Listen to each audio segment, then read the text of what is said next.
Hi, boys and girls. It's Mrs. Ahern, and I will be reading Chapter 10 of Dragons in a Bag to you. So here we go. I take a few steps toward the guardhouse and then realize Trub's heading in the opposite direction. Where are you going? I call after him. Trub crosses the cobblestone road that runs between the park's stone gate posts. Let's use this one instead, he suggests. We don't want to risk another unintended landing. The park is close to traffic, so I don't have to look both ways before I cross the road and follow Trub over to the other guardhouse.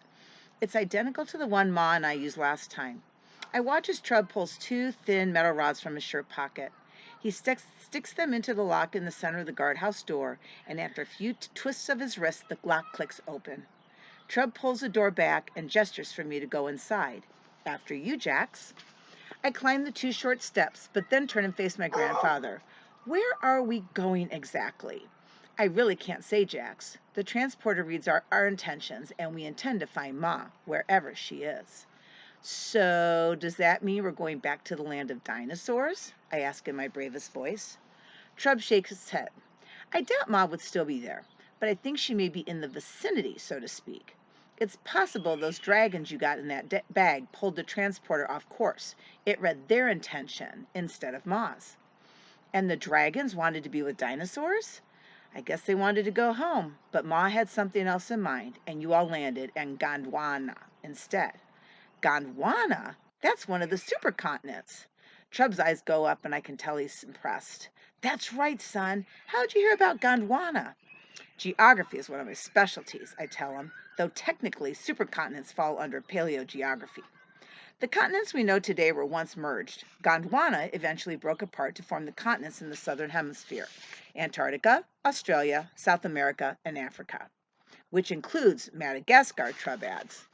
I think for a moment, if that's where the dragons were born, then there must still be magic there. Trub nods and says, I expect so. Africa's called the cradle of civilization. Know why? Sure, I reply. That's where the human race started out. Right. And when humans began to migrate, they took magic with them all over the world. So what happened? Trub sighs and looks at the bustling avenue. We both wince as a fire truck races by with its lights flashing and sirens wailing. An ambulance follows close behind, and car horns blast as drivers try to get out of their way. That's a long story, Jax, Trub says in a weary voice. Let's save it for another time. Okay, I say. Trub nods toward the guardhouse. You ready to go get Ma? I nod back to him and step inside the dark, musty guardhouse. Trub climbs in behind me and pulls the door shut. I hear him take a deep breath, so I do the same. Trub rests his hands on my shoulders and says, Try to clear your mind, Jax. Focus on Ma and nothing else. I do as I'm told and picture Ma in the jungle. She holds her cane in one hand and the sparkling crystal in the other. She isn't afraid because she has magic on her side. It's pitch black inside the guardhouse, but I see Ma's face clearly in my mind's eye. We're coming, Ma, I whisper. We're coming back for you. Suddenly, the transport shoots upward, making my full stomach heave. I clutch Ma's purse to my chest and focus on the picture of her in my mind. Trub's hands rest lightly on my shoulders, and I keep my knees loose so that I bounce like when I'm riding the bus in Brooklyn. The transport porter dips and dives and then jerks to the left, hard. Did we just cross dimensions? I asked Trub. We sure did, he says proudly. Now brace yourself, Jax. We should land in just a few seconds. My heart starts to race. What world will we step into this time? The transporter shudders and then goes still. Just as I open my mouth to ask if we've arrived, the guardhouse plummets to the ground and lands with a thud. Trub squeezes my shoulder. You okay, Jax? He asks. I nod, but then I realize Trub needs to hear me say the words out loud. I'm fine, I tell him, and I mean it. I'm nervous, but I'm not afraid. Trub moves his hands from my shoulders to the door. He gives it a good shove, and the black iron door creaks open on stiff hinges. I don't think this transporter has been used in a while, but it seems to have brought us to the right destination. My racing heart slows as I take a deep breath and step out of the guardhouse.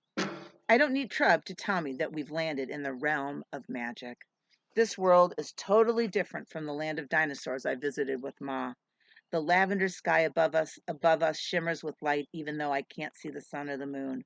The air is cool and dry, and butterflies twirl on a gentle breeze. I take a deep breath and wonder if we're near the sea. I can't tell if the sun has just set or if it's about to rise, but everything in this world seems to be at peace. The guardhouse has landed on a dirt road and it stretches out before us like a never ending carpet. On either side of the road are enormous stately trees that look like their roots are growing into the sky instead of underground.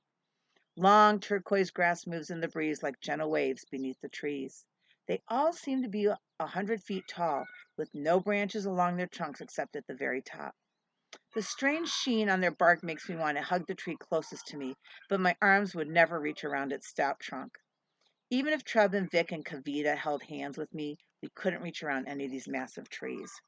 So, Trub says after nudging me with his elbow, what do you think? It feels like we've landed on a whole other planet, I exclaim as a blue butterfly tumbles by. Trub laughs and takes a few steps down the road. You coming? I nod and try to keep my mouth from falling open as I walk past the gigantic upside down trees. I'm so excited I have to stop myself from skipping and turning cartwheels in the middle of the road. Are we in Madagascar? I ask. Not exactly, Trub replies. Some features of the world we live in are mirrored in the realm of magic, the beautiful ones mostly. These trees, they're I finally stop trying to find the right word and just gaze up at the trees in awe. I don't know how to describe the way I feel. I'm the size of an ant compared to these trees, but I don't feel insignificant. If anything, being near these trees makes me feel important, safe, special. Trub nods as if he understands what I'm trying to say. In Madagascar, there's a place just like this called the Avenue of the Baobabs. The Malagasy, the people who live in Madagascar, they call these trees Ranala. It means mother of the forest. That makes perfect sense to me. Being near these magical trees makes me feel like I've got Mama's arms wrapped around me. But then I remember that Mama is actually far away, and that reminds me of our mission. Where's Ma? I asked Trub. She should be around here somewhere, Trub says as he scans the forest of baobabs. How did you know Ma would be here? I ask. I didn't know for sure, Trub replies, but when you showed me that book, I had a feeling Ma might find her way here. Is this where Elroy Jenkins lives? I ask, imagining what it would be like to live in such a magical place. Trub shakes his head. Elroy doesn't really stay in one place. He's more of a nomad. A rolling stone? I ask. Trub nods. I don't know if Ma told you this, Jax, but when it comes to the future of magic, there are two camps.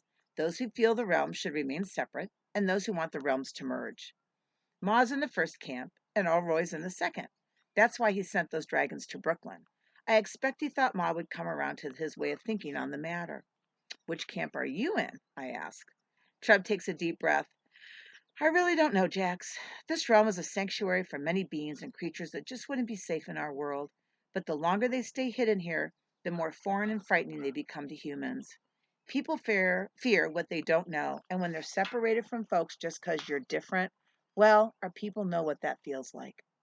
Trub's words feel like another riddle. I think maybe he's talking about segregation, when black people were kept separate from whites. It's not legal anymore, but I still have to take a bus to get to school because Mama didn't want me to go to the school right around the corner from where we live. She said I learned more in an integrated environment. I wonder what it would be like to live in a world integrated with magical creatures. Maybe we need a third camp, I suggest. What if we could find a way to build a bridge between the two worlds? That anyone who wanted to visit could cross over for a little while. Trub places his hand on top of my head and gives my brain an approving squeeze. That's just what we need, Jack's middle ground. See, that's why we need young folks like you on board. We need fresh ideas and a new way of looking at things. Us old folks are too stuck in our ways sometimes. And speaking of old folks, look who it is. I hope you enjoyed chapter 10, everyone. Have a great day.